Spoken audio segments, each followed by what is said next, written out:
तो जी गाइस, कैसे हैं आप? उम्मीद करता हूँ आप लोग ठीक होंगे। आज बड़ी देर के बाद मैं जो है ना वीडियो बनाने लगा हूँ और माशाल्लाह बड़े बड़े अच्छे और ज़बरदस्त और बड़ी कंट्रियों के वीज़े मेरे खुद के लगे थे। तो आज करते हैं लेकिन काम में थोड़ी मसरूफियात की वजह से आप लोगों को अपडेट नहीं कर पाए। सबसे पहले बात करेंगे कि यूके के वीज़े की, कि यूके का वीज़ा मैंने कैसे हासिल किया। 2024 नवंबर के अंदर मेरा वीज़ा हुआ रफ्यूज़। एक छोटी सी मेरी मिस्टेक की वजह से मेरा वीज़ा रफ्यूज़ हो गया। तो उससे भी मैंने बड़ी सी चीज़ें सीखी और जिन बंदों के नॉर्मली वीज़ा रिफ्यूज़ हो जाते हैं उन सब बंदों को मैं गाइड करूंगा कि वीज़ा रिफ्यूज़ हो गया है। अभी सेकंड प्रोसेस आपने क्या करना है, कितनी देर के बाद और कैसे आप वीज़ा यूके का अप्रूव करवा सकते हैं अपना।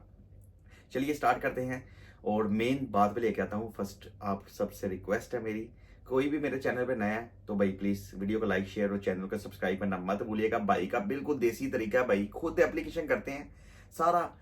कैसे एप्लीकेशन करते हैं, क्या प्रोसेस है, कोई कंसल्टेंसी नहीं है, कोई फ्री में मशवरा आपको दे रहा है भाई। आपका कोई चार्ज नहीं चाहिए। और भाई बड़े से बंदे ऐसे भी हैं जिन्होंने वीज़े लगवाए भी अपने और अल्हम्दुलिल्लाह आपके नेक्स्ट लगेंगे भी। शेंजन का वीज़ा का तो मैंने बहुत ज़्यादा वीडियो डाली हुई है कि आप कैसे वीज़ा अप्लाई कर सकते हैं, क्या क्या प्रोसेस है, कवर लेटर कैसे प्रीपेड करना है, ट्रैवल हिस्ट्री कैसे प्रीपेड करनी है। बात करते हैं जी यूके के वीज़े की। यूके का वीज़ा इतना आसान और ईजी प्रोसेस है ना, अगर आप खुद से अपनी एप्लीकेशन कर सकते हैं, अगर थोड़ा सा भी लैपटॉप को जानते हैं ना, सिस्टम को, तो मैं कहता हूं कि इजी है। कुछ बंदे ऐसे ऐसे हैं कि भाई वो लैपटॉप का सारा काम मोबाइल से लेते हैं। आजकल आपको पता है कि इतनी इतनी हाई लेवल की गेम्स जो है ना वो आप अपने मोबाइल पे खेल लेते हैं, तो फिर आप एक एप्लीकेशन क्यों नहीं अपने मोबाइल के ऊपर फिलअप कर सकते। तो चलिए जी स्टार्ट करते हैं। सबसे पहले यूके की एप्लीकेशन कैसे फिलअप करनी है और यूके का वीजा आपने कैसे हासिल करना है। बिल्कुल आसान और सिंपल तरीका। मैंने इतने सारे एजेंट कंसल्टेंट हजरात जिनसे मुलाकात की और मैंने बोला भाई यूके का वीजा कैसे अप्लाई करना चाहिए और क्या प्रोसेस होता है इसका। तो हर बंदे का यही क्वेश्चन होता है कि भाई आप यूके का कैसे वीजा अप्लाई करेंगे, क्या क्या प्रोसेस है। मैं आपको बताता हूँ। सबसे पहले आपने क्या करना है, अपनी एप्लीकेशन आपने जैसा कि अपनी बैंक स्टेटमेंट 3 मंथ की उसको आपने निकालना है बाहर और अपनी स्टेटमेंट को रखना है अपने सामने। स्टेटमेंट निकालने से पहले जो भी बंदा यूके के वीजे का प्लान कर रहा है कि मैंने यूके जाना है, यूके मैंने इस स्टेट के अंदर ट्रेवल करना है, 3 महीने पहले अपना प्लान करके रखें। 3 महीने की प्रॉपर सैलरी आपके अकाउंट के अंदर डिपॉजिट होनी चाहिए और सैलरी प्रॉपर होनी चाहिए। तो उसके बाद सेकंड क्या करना है आपने कि उसके जो एक्सपेंस है, आपके जो मंथली के खर्चे हैं वो, और उसके अलावा आप कितना पैसा सेव कर रहे हैं, कितना पैसा यूज कर रहे हैं, ये 3 महीने तक बराबर होना चाहिए। अगर फॉर एग्जाम्पल के तौर पे 10,000 दिरहम किसी बंदे की सैलरी उसके अकाउंट में जो है ना वो डिपॉजिट हो रही है, उसकी मंथली की सैलरी है 10,000, उसके मंथली के खर्चे हैं 5,000 दिरहम और 5,000 वो कर रहा है सेव। आपके तीनों महीने 5,000, 5,500, 5, 5,500, 5, 5,500 ऐसे आपका जो है ना वो खर्चे होने चाहिए। 2 से 3 हजार आप उसको क्या करें कि अपने कार्ड से विड्रा करें जो आप अपने घर पे दे हैं। उसके बाद आप 500, 600, 700 जो भी आपकी बेड स्पेस है, खाना है, जो भी करना है आपने वो करें उसको यूज। उसके बाद जितनी भी शॉपिंग और जितनी भी आपने वो जो ग्रोसरी वगैरह अपने कार्ड से परचेज करनी है, अपनी अपनी लिमिट 3 महीने की, उससे ऊपर नहीं जाने देनी। आपने क्या करना है, तीनों महीने के खर्चे अपने सेम ही रखने हैं। आपको ये पता होना चाहिए कि आपने भाई 5,000, 5,500 तीनों महीने के खर्चे आपने सेम रखे हैं। अगर ये खर्चा आप 3 महीने मेहनत करके सेम रखे तो यूके का वीजा आपको लेने से कोई बंदा नहीं रोक सकता। सर यूके का वीजा आपका, मैं कहता हूं कि वट पे पड़ा हुआ है। ठीक है ना। अभी चलें जी स्टार्ट करते हैं। ये काम करने के बाद आपने क्या करना है, अभी आज मैं कर रहा हूं यूके की एप्लीकेशन फिलअप। यूके का वीजे का प्रोसेस इतना का फास्ट है। आज मैंने एप्लीकेशन फिलअप की, उस एप्लीकेशन और डॉक्यूमेंट्स मैंने अपने अपलोड किए और सेकंड करने के बाद 2 दिन के बाद मुझे मिल जाती है फिंगरप्रिंट्स की अपॉइंटमेंट। मैंने जाके अपना पासपोर्ट सबमिट करना है, फिंगरप्रिंट सबमिट करने और 21 डेज के अंदर, 3 वीक के अंदर आपका पासपोर्ट रिटर्न आपके पास वीजा लग के आ जाता है। चलिए जी, 3 महीने की आपने बैंक स्टेटमेंट को अपने प्रॉपर सामने रखना है। आपकी सैलरी के अलावा एक बात मैं भूल गया हूं, एक अपनी सैलरी के अलावा आपने 1 दिरहम, $1, ₹1 भी एक्स्ट्रा डिपॉजिट नहीं करना अगर आपको वीजा लेना है। तो आपने जब अपनी 3 महीने की बैंक स्टेटमेंट को सामने रख लेना है, आपने वहां से पिछले महीने जब सैलरी आपकी डिपॉजिट हुई है वहां से लेके अगले महीने तक आपने सारी पैसे कितने खर्च किए हैं अपने सैलरी के बाद वो आपने लिख लेने हैं कि मेरा, जैसा कि ये अगस्त चल रहा है तो अगस्त के अंदर ये मैंने खर्चे किए हैं। सितंबर, अक्टूबर, 3 महीने की आपने, वो आपको क्लियर हो जाएगा कि आपका मंथली का खर्चा कितना हो रहा है। अगर आपका 5,500 दिन मंथली का खर्चा, अगर फॉर एग्जांपल मान लिया कि आपका एक महीने 5,500 हुआ है, एक महीने 5,400 हुआ है, एक महीने 5,300 हुआ है, तो आपने वहां पे जो एप्लीकेशन के अंदर जब फिलअप करना है कि आपका मंथली का एक्सपेंस कितना है, आपका आप कितना जो है ना वो जो है ना ये यूज कर रहे हैं पैसे, तो अपनी बैंक स्टेटमेंट से, तो आपने वहां पे जो हाईएस्ट होगी ना 5500 वो आपने लिखनी है अमाउंट, ना के सबसे कम वाली। जो ऊपर है हाईएस्ट हो 1 2 300 400 दिरहम की कोई बात नहीं होती, वो आपने ऐसे ही करना है। अगर एक महीने आपका 5000 हो गया, दूसरे महीने आपका 7000 हो गया, तीसरे महीने आपका 9000 हो गया खर्चा, तो वो थोड़ा सा रॉन्ग में आ जाएगा, उसकी जस्टिफिकेशन आपको देनी थोड़ी मुश्किल हो जाएगी। अभी आपने एप्लीकेशन निकाल के सामने रख ली है, एप्लीकेशन के थ्रू आपने सारा काम करना स्टार्ट कर दिया, आपको पता चल गया आपके खर्चे कितने हैं, बाकी नॉर्मली सिंपली डॉक्यूमेंट्स हैं। अभी आपने एप्लीकेशन करनी स्टार्ट कर देनी है फिलअप। कौन कौन सी कंट्री के अंदर ट्रैवल किया आपने, कौन कौन सी अपनी डेट ऑफ बर्थ, अपना नाम, हर चीज, आपकी जॉब क्या करते हैं, आपका जॉब का प्रोफेशन वगैरह, आपने सारा कुछ फिलअप करते आना। इसमें लास्ट 2 3 4 चीजें मेन इंपॉर्टेंट होती हैं कि उसी एप्लीकेशन के अंदर आपने क्लियर कर लेना होता है कि आपने कौन कौन सी जगह ट्रैवल करना है। मैं अपनी एप्लीकेशन जो मैंने फिलअप किया था उसका मैं साथ जो है ना वो एक उसका मैं कॉपी भी जो है ना अटैच कर देता हूँ, या किसी बंदे को भी चाहिए कि भाई फॉर्मेट, भाई आपने एप्लीकेशन कैसे फिलअप की, ये यहाँ पे आपने क्या करना है, यहाँ पे क्या करना है, वो मुझे इनबॉक्स में मैसेज करें या मुझे पर्सनल आप ईमेल कर सकते हैं, तो मैं आपको रिप्लाई करूंगा। और भाई बड़े से लोग करते भी हैं, मैं कवर लेटर के फॉर्मेट वगैरह हर चीज में भेजता हूँ उनको। एप्लीकेशन की पूरी गेम है। एप्लीकेशन वीजा ऑफिसर ने अगर आपकी पढ़ ली, अगर आपकी एप्लीकेशन में आपको क्लियर हो गया, आपका वीजा 110% लगा हुआ है और वो आपको मिल भी जाएगा। आपने एप्लीकेशन फिलअप करते आना, वहां पे यूएसए, कनाडा और यूके। अगर यूके पहले रिफ्यूज है, क्यों रिफ्यूज है, कौन सी मिस्टेक की वजह से, तो वो आपने जस्टिफाई करना है, उनको जस्टिफिकेशन देनी है कि मेरा क्यों रिफ्यूज था। अमेरिका का क्यों रिफ्यूज था, कनाडा का क्यों रिफ्यूज है, ये 3 4 कंट्री की वो जस्टिफिकेशन मांगता है कि आपने क्यों, आप किस किस रीजन मांगता है कि क्यों रिफ्यूज हुआ था।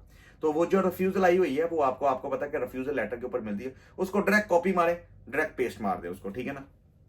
इसके अलावा सिंपली नॉर्मल से डॉक्यूमेंट्स क्या क्या लगते हैं वो आपको बताता हूँ। आपका visa, passport, MS ID front और बैक, आपकी 3 महीने की बैंक स्टेटमेंट जो है ना वो लगती है, आपकी फोटो, आपका अगर एफआरसी है तो ठीक है, अगर मैरिज सर्टिफिकेट है तो वो लगता है, घर का टेनेंसी कॉन्ट्रैक्ट लगता है, फ्लाइट बुकिंग लगती है, होटल रिजर्वेशन लगती है। इसमें ट्रैवल इटनरी, बड़े से लोग ऐसे हैं जो ट्रैवल इटनरी भी ऐड कर देते हैं। जितने डॉक्यूमेंट्स आप ज्यादा अपलोड करेंगे उतने ही आपकी जो है ना वीजा ऑफिसर उन डॉक्यूमेंट्स को वेरीफाई करेगा और उतनी ही ज्यादा आपकी डॉक्यूमेंट्स को और आपका जो है ना वो फाइल को अच्छे तरीके से रीड करने की कोशिश करेगा। लेकिन ट्रैवल हिस्ट्री मैंने इस दफा, लास्ट टाइम मैंने ऐड की थी, लेकिन इस दफा मैंने ट्रैवल हिस्ट्री भी ऐड नहीं थी की, क्योंकि मैंने देखी थी नॉर्मल इनकी रिक्वायरमेंट क्या है, तो ट्रैवल हिस्ट्री मोस्ट रिक्वायर्ड नहीं है इनका डॉक्यूमेंट्स, तो जिसकी वजह से वो मैंने अपलोड नहीं था किया। नॉर्मली से डॉक्यूमेंट्स हैं जो हर बंदे के पास होते हैं। सैलरी आपकी अगर 5000 है, 4000 भी है, 4000 दिन वाले बंदे को भी वीजा यूके का मिलता है अगर उसकी बैंक स्टेटमेंट क्लियर है। अवेलेबल बैलेंस की बात की जाए तो भाई 20,000 दिरहम तक भी जिनका अवेलेबल बैलेंस है ना उनको भी वीजा मिलता है इसका यूके का। ये नॉर्मल सी सिंपल सी जो है ना वो इन्फॉर्मेशन है जो मैंने आपको बताया। कवर लेटर आपने इसके अंदर बड़ा प्रॉपर सा क्लियर से बनाना है। अगर मान लिया, एक और बात आपको कर देता हूं, जैसा कि बाय मिस्टेक मैंने 3 महीने की इतनी क्लियर स्टेटमेंट बनाई, लास्ट मंथ की मेरा क्या हुआ कि मैंने गलती से, मेरे पास अभी 2 3 बैंक अकाउंट है, तो मैंने क्या किया, एक अकाउंट से दूसरे अकाउंट के अंदर ट्रांसफर करने थे 500 दिरहम, तो मेरे से ना बाय मिस्टेक मेरी सैलरी वाले अकाउंट में ट्रांसफर हो गए। अभी अगर नॉर्मली कोई बंदा बात सुने तो कहता है मेरे 3 महीने से बिल्कुल क्लियर आ रहे हैं, तो मैं 500 की जस्टिफिकेशन क्यों दूं उसको। लेकिन भाई 0.50 फील्स किसी बंदे के भी उस अकाउंट से डिपॉजिट हो गए, किसी भी अकाउंट से एक्स्ट्रा सैलरी के अलावा, उसकी भी आपको जस्टिफिकेशन देनी पड़ेगी। अगर आप नहीं देंगे तो वीजा ऑफिसर आपका वीजा उड़ा देगा। वो 500 के लिए मैंने एक जस्टिफिकेशन रेडी की है। वो ट्रांजैक्शन की डेट, बाय मिस्टेक कैसे आया, मेरे रिफंड मुझे जो है मेरी कंपनी से बोनस मिला या कौन से अकाउंट से हुआ है, या मेरे बाय अकाउंट से वो ट्रांसफर मैंने की है या मैंने क्यों की है, किस रीजन की वजह से की है, वो मैंने जस्टिफिकेशन लिखनी है। उस रिसीप्ट जिस दिन आए हैं उसकी मैंने वो डाउनलोड करके वो मैंने साथ अटैच करके जस्टिफिकेशन के, तो वो मैंने अपलोड किया है। तो जिसकी वजह से 500 दिनम था ओनली, तो वो क्लियर हो गया। कवर लेटर मैंने इसमें अपलोड बड़े अच्छे प्रॉपर तरीके से, वो नॉर्मली सिंपली फॉर्मेट होता है कि मैं जाऊंगा क्यों और वापस क्यों आऊंगा। मेरे स्ट्रॉन्ग टाइज आप किसी भी कंट्री के अंदर जाते हैं तो उसके शो करते हैं वापस आने के। तो ये अल्हम्दुलिल्लाह करके मैंने यूके की एप्लीकेशन सबमिट की। इतना का फास्ट प्रोसेस है इनका कि जिस दिन मैंने एप्लीकेशन, और सेकेंड थिंग, जो बंदा अपनी एप्लीकेशन को खुद फिलअप कर रहा है, जब आप पूरी एप्लीकेशन फिलअप कर लेंगे, लास्ट पे पेमेंट का ऑप्शन आता है। आपने पेमेंट करते ही आपको सीधा वो ले जाएगा वीएफएस के पोर्टल के ऊपर। वहां पे जाके आपने पहले अपनी अपॉइंटमेंट आपको लास्ट पे देगा, पहले आपने अपने डॉक्यूमेंट्स क्लियरली अपलोड खुद करने हैं। पीडीएफ के अंदर आपने रखे अपने डॉक्यूमेंट्स, स्टेप बाय स्टेप जो है ना वो आपने अपलोड करने हैं। और वो भी मैं साथ अभी राइट साइड पे आप देख सकते हैं मैंने वो अटैच भी कर दिया कि मैंने कौन कौन से डॉक्यूमेंट्स लगाए थे यूके के लिए। वो मैंने लिख के भी लगा दिए, ये नॉर्मल से डॉक्यूमेंट्स है। इसके अलावा बड़े से ऐसे लोग हैं कि भाई मेरे फलां डॉक्यूमेंट्स भी लगा दो, फलां डॉक्यूमेंट्स भी लगा दो, मेरी प्रॉपर्टी भी लगा दे, मेरे ये भी लगा दे, वो लगा दे। जिस बंदे के पास जिस कंट्री का भी उसका रेजिडेंस, उसके वो जो घर का टेनेंसी कॉन्ट्रैक्ट या उसके पेपर उसके नाम पे है तो वो ही अपलोड करे। बाकी अगर एप्लीकेशन वो दुबई से कर रहा है तो वो उसको अपने पाकिस्तान के या किसी भी होम कंट्री के जो है ना वो पेपर लगाना स्टार्ट करेगा तो ये बिल्कुल रॉन्ग है। कोई भी एक्स्ट्रा डॉक्यूमेंट्स प्रोवाइड नहीं करें। तो जितने के नॉर्मल से डॉक्यूमेंट्स हैं वही करें। मैंने वो साइट पे लिस्ट भी दे दी है कि आप कौन कौन से डॉक्यूमेंट्स करेंगे अटैच और आपको वीजा मिलेगा यूके का। जिस दिन आप फिंगरप्रिंट से लेके आएंगे टोटल 3 वीक का टाइम होता है। और अगर आपको पासपोर्ट रिसीव होने से पहले पहले कोई ईमेल आ गई यूके के पोर्टल से तो वो वहां पे बता देगा कि आपका वीजा रिफ्यूज है, क्या रीजन की वजह से रिफ्यूज है। उसके 2 दिन बाद आपको पासपोर्ट मिल जाता है। अगर वो ईमेल आपको कोई भी नहीं आई तो डायरेक्ट आपको वीएफएस से मैसेज या आ गया, आरएमएक्स अगर आपने करवाया या वीएफएस की तरफ से मैसेज आ गया कि भैया आपका पासपोर्ट आ गया है, तो फिर आप समझ लें कि आपका वीजा लग गया है। तो ये है जी यूके के वीजे के हवाले से। अभी रिसेंटली मेरा ऑस्ट्रेलिया का 1 ईयर का मल्टीपल वीजा लग गया है। उसका प्रोसेस क्या है, आपने वीजा कैसे अप्लाई करना है और कैसे हासिल करना है, वो भी ए से लेकर जेड तक आपको बताऊंगा। अभी भाई का टूर होने वाला बड़ा ही लंबा। तो अगर आई होप आपको यूके की बड़ी ही सिंपल और नॉर्मली तरीके से मैंने हर चीज इसमें गाइड कर दी है। Bank statement main important documents होता है इसके अंदर, जो मैंने वो भी बता दिया कि भैया आप बैंक स्टेटमेंट कैसे प्रिपेयर कर सकते हैं, कैसे उसको क्लियर करना है, कैसे उसको सबमिट करना है और कैसे उसकी कैलकुलेशन आपने कैसे करनी है। मैंने बड़े से ऐसे कंसल्टेंट हजरात देखे हैं भाईजान जो जिनको पता नहीं है, वो आपसे ही पूछ लेगा भाई आपकी मंथली की सैलरी कितनी है, आप कितना कमाते हैं, कितना लगाते हैं और कितना सेव करते हैं। बस आपने बोलिए भाई मेरा 5,000 है, उसने आपकी बैंक स्टेटमेंट देखी नहीं, आपसे पूछ के ना एप्लीकेशन सबमिट करके ना डाल दी। बाद में क्या हुआ, ओ सॉरी रिफ्यूज हो गया, चले ट्राई नेक्स्ट टाइम। जिस बंदे का भी अगर छोटी मोटी ट्रांजैक्शन की वजह से या कोई भी किसी किस्म प्रॉब्लम से वीजा रिफ्यूज होता है, आपको पता है क्लियर, तो आप 2 महीने के बाद दोबारा वीजा अप्लाई कर सकते हैं। इसमें कोई पीरियड टाइम नहीं होता कि आप जो है ना इतने टाइम के बाद यूके का वीजा अप्लाई करें। आई होप इस वीडियो के अंदर आपको मेरी यूके के वीजे के हवाले से इन्फॉर्मेशन अच्छी लगी होगी। बिल्कुल नॉर्मल सा सिंपल सा तरीका। मेरे पास भाई वो सिस्टम नहीं है कि आज मैं एप्लीकेशन करके देता हूँ ये वो। जिस बंदे की 3 महीने की बैंक स्टेटमेंट क्लियर है, 1 2 3 कंट्री भी ट्रैवल हिस्ट्री है, ट्रैवल हिस्ट्री कोई सिस्टम नहीं है। बड़े से ऐसे बंदे हैं जिन्होंने फ्रेश पासपोर्ट के ऊपर वीजे लिए, क्योंकि इनकी जो मेन इंपॉर्टेंट डॉक्यूमेंट्स है वो है सर जी इनका बैंक स्टेटमेंट। जिस बंदे की बैंक स्टेटमेंट क्लियर है वो यूके का वीजा लाजमी अप्लाई करे। यूके के वीजे के ऊपर बहुत ज्यादा कंट्री हैं जो आपको ई वीजा देती हैं, जैसा कि उनका स्टिकर वीजा भी तुर्की जैसी कंट्री आपको ई वीजा देती हैं। यूके का वीजा लेने के बाद मैंने ऑस्ट्रेलिया का वीजा इजीली ले लिया। ऑस्ट्रेलिया के वीजा के बाद एक और वीजा लेंगे, वो भी आपको बताएंगे सर। वीडियो अच्छी लगी तो लाइक और शेयर लाजमी करिएगा, चैनल को सब्सक्राइब करना मत भूलिएगा, भाई को दुआओं में याद रखिएगा। मिलते हैं एक नई अच्छी प्यारी इंफॉर्मेशन वीडियो के साथ, तब तक अपना ख्याल रखें। Bye bye, good bye.